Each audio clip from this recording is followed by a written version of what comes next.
Hello mga ka-friend, kamusta ga kayo? Yan ang ating ulam ngayon ni bopis. At saka kalderetang kambing. Iyan o, ari o. Ako ba naiinom ako nauuhaw? Ari binili ng Daddy Shin kahapon. Doon sa sa parko. Galing siya kahapon at may tinagpo. Ay bumili na rin siya na ring mga mga ulam. Ari may bopis. Ilagay ko din yung bopis. Yan, bopis. At saka tumawag sa akin kung ako din may gustong ulam. At nandun din siya sa may nandun siya sa bilihan ng parang karinderya doon sa parko ng mga Pilipino. Aba, yan o, kaldereta. Kalderetang kambing. Tagal ko na hindi nakakain rin. Kalderetang kambing. Ang ratse. Ayan, tagal ko na hindi nakakain na rin kalderetang kambing na rin. Kahirap din naman yung lutuin at may electric pa din akin na lang. Ayan. Init Pagkakabanas, kainaman na. Mga ka-friend, kain tayo. Yan o, bopis at saka kalderetang kambing ang ating ulam ngayon. Kulang laang ng gulay. Hindi nakabili ng gulay. Mga ka-friend, kain tayo o. Ari ay kalderetang kambing.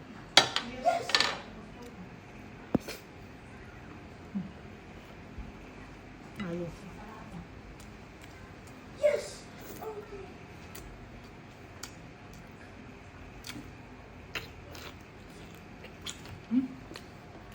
Kasi ang lasa ng kambing.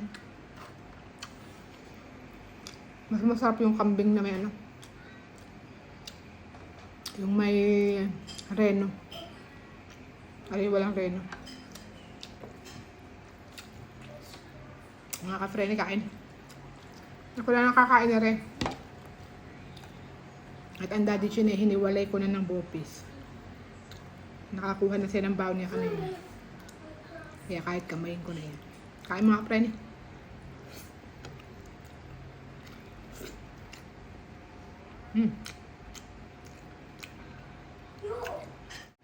Masarap ang bopis. Manamis na nice.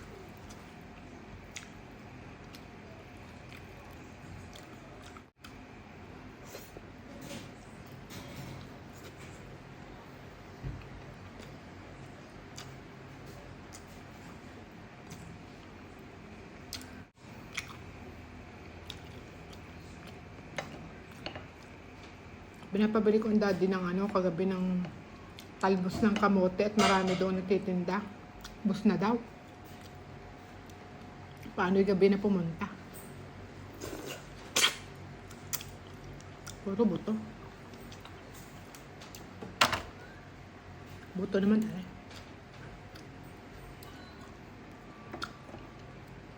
Parang puro buto.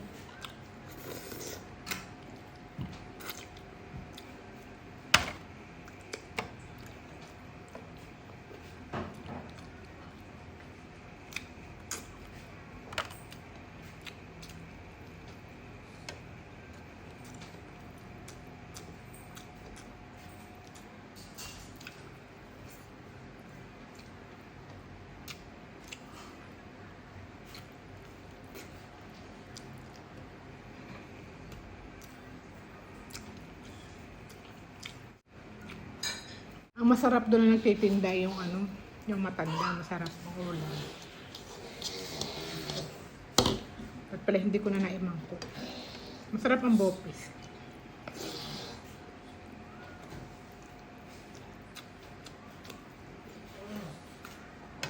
Malasa.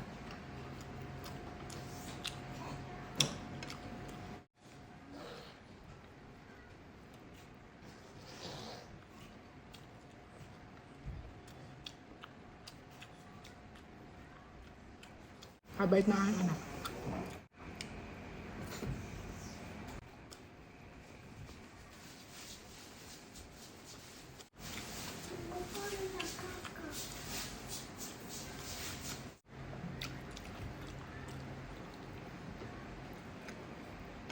Pero ari mas mura kung doon kakakain. Nga pag doon ka kumain, libre na kanin, tapos dalawa ng ulam. Sa islaang.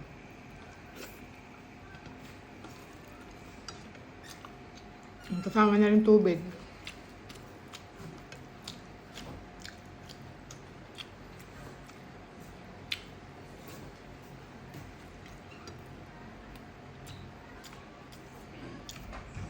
Reaching ko eh. Kakaunti.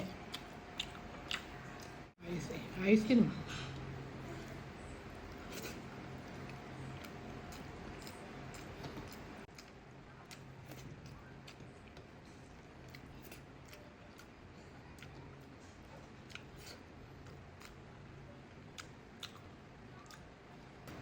Hindi dry yung bopis.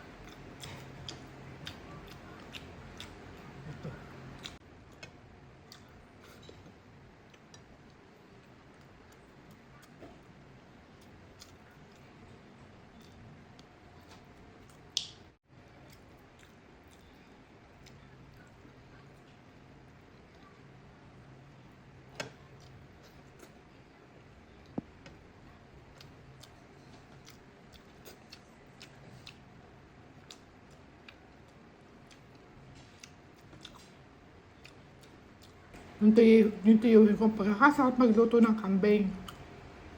Talaga naman itong napakasarap. Pati buto eh, lalasapin mo sa amin sa Batangas.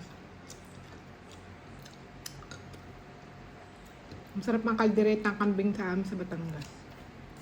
Ari, kalderetang ano eh. Ewan ko anong kaldereta eh. Iba ang luto.